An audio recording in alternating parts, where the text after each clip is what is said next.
The cameras love her. The fans worship her. But behind the highlight reels and sold-out arenas, one of the WNBA's brightest stars faced something nobody warned her about. Complete isolation, not from the media, not from the fans, from her own teammates.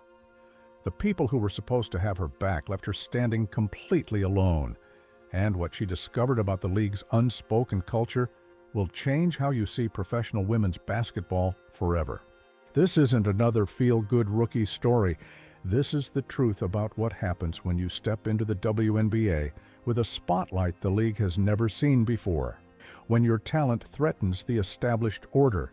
When veterans decide whether you deserve to belong or whether you need to earn every single moment of acceptance through silence, isolation, and proving yourself in ways that have nothing to do with basketball.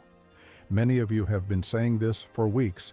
You've noticed the body language, the cold shoulders, the way certain players interact with some teammates but freeze up around others. You were onto something, because what we're about to uncover isn't just one player's experience. It's a pattern, a system, an unspoken hazing ritual that the WNBA desperately wants to keep behind closed doors. If you believe the story behind the story matters, smash that like button. It tells us we're on the right track. Let's filter out the noise and connect the dots. When a generational talent enters the WNBA, you'd expect celebration, team unity, veteran leadership guiding the next star. Instead, what actually happens is far more calculated and far more cruel. The silence starts immediately. Not loud rejection, not obvious bullying, just strategic distance. Conversations that close when you approach, invitations that never come, locker rooms that empty out before you can even ask where everyone's going. This is the reality nobody talks about. The WNBA markets itself as a sisterhood, but the truth is far more complex. When you're the player everyone's talking about before you've even proven yourself on the professional level, you don't walk into open arms. You walk into a test, a brutal evaluation of whether you can handle being completely alone while the world assumes you're surrounded by support. Think about the psychology here. Fans are screaming your name. Media is chasing you for quotes. Your face is on billboards. But the people you see every single day, the teammates you're supposed to trust with your career, treat you like you're invisible. Not because you did anything wrong, but because your presence disrupts the hierarchy they've spent years building. Reading between the lines of what actually happens during those first practices reveals something chilling. Veterans aren't just busy, they're watching, evaluating, deciding whether this hyped-up rookie deserves their time or whether she needs to be humbled first. And the method they choose is strategic silence. No confrontation, no drama, just absence. The kind that makes you question everything about yourself. One of the most revealing moments comes early. Picture this. You walk into practice expecting the normal team bonding, the high fives, maybe some rookie teasing that brings everyone closer. Instead, you step into a room where everyone already has their established groups, their inside jokes, their history, and you're standing there realizing you're not part of any of it. Not yet. Maybe not ever. The veterans aren't rude. That's the thing people miss. Rudeness would be easier to process. You could confront it, address it, move past it, but distance? Strategic detachment? That's psychological. They talk to each other easily, laugh between drills, share stories you'll never be part of because you weren't there when those memories were made, and every single interaction reminds you that you're the outsider trying to break into something that doesn't want to be broken into. What makes this even more devastating is the performance required off stage. After practice, everyone packs up quickly. There's clearly a plan, food, hangouts, team bonding that matters more than anything happening on the court. But you're not invited. You linger, pretending to tie your shoes slower, hoping someone might say, "Hey, we're grabbing food. Come with us." But the room empties. Their voices fade down the hallway, and you're sitting alone in a space that was just buzzing with energy that had nothing to do with you. That's when the realization hits, not fully, not all at once, but like the first warning of a storm you don't want to acknowledge. The WNBA isn't college. It's not a place where teammates automatically become sisters. This is a league where everyone is fighting for a job, a contract, a legacy. Friendship isn't guaranteed. It's earned slowly, carefully, and sometimes painfully through a process that nobody explains to you beforehand.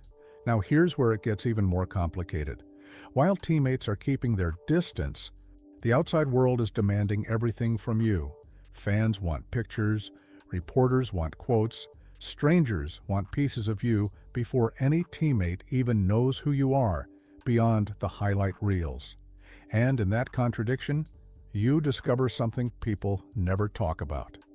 Being famous doesn't mean you're not lonely. In fact, sometimes it makes the loneliness worse. The disconnect is staggering. Thousands of people know your name, but the 12 women you practice with every day treat you like a stranger. You drive home with music playing, but your mind is too full for the noise to matter. You keep replaying small moments, the quiet greetings, the lack of eye contact, the way conversations closed just as you walked up. And you ask yourself a question you're not ready to hear. What if I don't have a single real friend here? That thought hits harder than any screen set on the court. Harder than any rookie welcome to the league moment, because no one warns you about this part. No one tells you that stepping into your dream can still feel like stepping into a room where you're completely alone, where you're surrounded by people yet belonging nowhere. The next few days should have been exciting. New teammates, new opportunities, new challenges. But instead, everything feels strangely distant, like watching your own life from a few feet away. You keep waiting for that moment when someone will pull you in, make space for you, break the invisible wall that surrounds every rookie who walks into this league. But that moment never comes. Not for you. Not yet. Practices become a strange duality. On the court, everything makes sense. Spacing, timing, effort. The game speaks a language you're fluent in. But off the court, you feel like you're wearing a jersey that doesn't belong to you. Conversations start without you and end before you can find a place in them. You're physically present but socially invisible.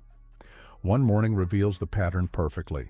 Walking into the gym early, hoping quiet time might clear your head, you find 3 teammates already there. They're laughing about something that happened on the road last year, a memory you're not part of, a story you don't know. You stand near them stretching, pretending not to listen, but really waiting for a window to enter the conversation. Some small opening, a glance, a word, anything. It never comes. Their voices feel like music from another room, audible but unreachable.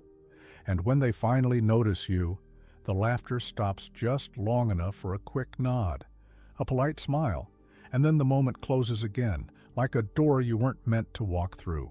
Here's the brutal truth about being a rookie in the WNBA. You don't come into the league with friends. You come with expectations, fresh eyes watching every move you make. And when you're the one everyone talks about, the one people either love too loudly or hate too openly, the isolation sharpens. You're not just quiet, you're avoided. Not intentionally, not cruelly, just cautiously. You feel it in the smallest details. When everyone forms shooting groups and no one says your name, when teammates pair up for drills and you pretend you prefer working alone, when you walk into the locker room and conversations dip for half a second, not out of malice, out of uncertainty, because nobody knows how to treat someone who arrived with a spotlight they didn't earn in this league yet. The road trip crystallizes everything. Sitting on the bus with headphones on, staring out the window as the city passes by, you realize music can't drown out the truth. Every seat around you is already taken by someone's friend, someone's routine, someone's comfort. You take the empty row near the back, not because you want space, because space is all you have. Nobody says anything, nobody checks on you, nobody asks if you're okay. And here's the thing most people don't understand. You can't even blame them. This isn't college where friendships form over late-night meals and endless hours together. This is a job, a career, a competition disguised as a team. Everyone is protecting something: their spot, their confidence, their rhythm. And a rookie, especially one with attention, disrupts that balance. What hurt wasn't the silence itself, it was finally understanding it. On the court, respect is earned with plays. Off the court, it's earned with time. Something rookies don't automatically get, no matter how talented they are, no matter how many records they broke in college, no matter how many fans followed them to the professional level. The waiting becomes its own form of torture. You keep telling yourself to be patient, that eventually someone will see you, not as a headline, not as competition, not as the new kid taking up space, but as a person, a teammate, someone worth sitting next to on a long ride home. But patience doesn't stop loneliness from settling in. It doesn't stop the voice that whispers late at night, "Maybe they don't want you here." That voice grows louder each day until it reaches a point you can't ignore anymore. The breaking point, the moment everything changes, the moment you realize the truth you've been avoiding since day one. And here's what nobody prepared you for. That moment doesn't come with fireworks or dramatic confrontation. It comes quietly, during a regular practice, when you're going through the motions and suddenly understand that this isolation isn't temporary. It's the test. Let me ask you something. Have you ever felt completely alone while surrounded by people who are supposed to be on your side? Drop a comment below. Because this is the part of professional sports nobody wants to admit exists. The psychological warfare disguised as team building. The WNBA has a dirty little secret. The league markets sisterhood and unity. But behind closed doors, there's an unspoken hierarchy. Veterans decide when rookies have earned the right to be treated like equals. And the criteria isn't talent, it's not work ethic, it's not even performance. It's something far more subjective. It's whether you can survive being broken down first. Think about what's really happening here. A player enters the league with massive expectations. The media won't stop talking about her. Fans are showing up in record numbers. Suddenly, teammates who've been grinding for years in relative anonymity are watching someone else get all the attention, and their response isn't to embrace it. It's to make that player prove she deserves to be there beyond the hype. The isolation becomes a filter. Can you handle being alone? Can you still show up every day when nobody's checking on you? Can you keep your head down, do the work, and not demand the acceptance you think you've earned?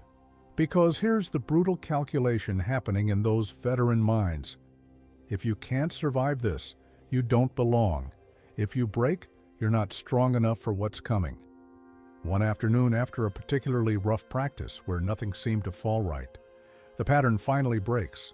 Staying behind to reset mentally with extra shooting, exhausted and frustrated, trying to breathe through a rough day, you hear someone say, "Mind if I join you?"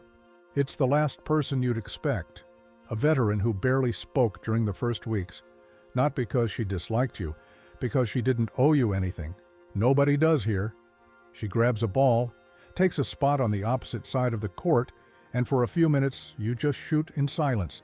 No small talk, no forced friendliness, just two players working in the same space, sharing the same rhythm without needing to pretend.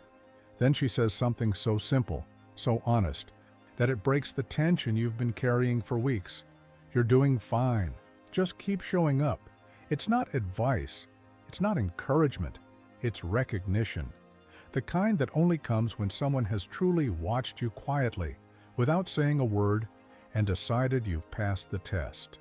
For the first time since joining the league, you feel seen. Not as a commodity, not as hype. As someone who belongs because she refused to quit. From there, things don't magically fix themselves, but they change, slowly, naturally, authentically. Before practice, someone tosses you a ball with a grin. During drills, someone cracks a joke and nudges you lightly. On the bus, the empty seat beside you isn't always empty anymore. Little things, small, quiet confirmations that you're not invisible anymore, that people are noticing your effort, your consistency, your resilience, not because you asked for it, because you earned it. One night after a game, a teammate walks up and says, "We're grabbing dinner. You're coming." Not a question, a statement. And for a second, you almost don't believe it. You feel that same rush from childhood, being invited to sit at the table where you actually belong, not because you begged for acceptance, because you proved you deserved it. At that dinner, nobody treats you like a rookie. Nobody makes you feel like an outsider forcing her way in. You talk, joke, share stories. Nothing profound, nothing dramatic. But walking away from that table, you feel lighter than you have in weeks. And that night teaches you something loneliness never could. Friendship in the WNBA doesn't come from being talented. It doesn't come from hype or headlines or potential. It comes from showing people you're not here to take their place. You're here to build your own. When they see that, when they truly feel it, they make room for you, not all at once, not dramatically, but little by little. The same way confidence grows, the same way trust forms, the same way the game itself teaches you who you are. For the first time since joining the league, you don't feel like someone drifting at the edges. You feel like someone walking toward the center, slowly, steadily, deliberately. Belonging isn't something you step into. It's something you earn with every quiet moment you refuse to give up. And the truth hits gently this time, not painfully. You're not alone anymore, not completely, not in the way that matters. Looking back now, there's a clarity that only comes with distance. The loneliness wasn't a mistake. It wasn't cruelty. It was the introduction, an introduction to the league, an introduction to yourself, an introduction to the work it takes to truly belong. The WNBA doesn't hand you friends, comfort, or acceptance. It hands you a test of patience, a test of character, a test of whether you can stay true to who you are even when the world around you doesn't immediately open its arms. Talent gets you drafted. Resilience keeps you here. Coming in thinking people would automatically understand you, you learn to understand yourself first. Coming in wanting connection, you learned that connection grows in the empty spaces, the silent bus rides, the lonely locker rooms, the nights where you question everything and still return the next day, because that's the part nobody talks about. Not the lights, not the hype, not the applause. It's the quiet work, the quiet growth, the quiet moments where you choose not to quit, not to shrink, not to disappear. That's where you become a professional. That's where you find your strength. And strangely enough, that's where you find people. Not because you chase them, because they learn to trust the version of you who refuses to break. Today, the picture looks different, not surrounded by dozens of friends, and honestly, not needing to be.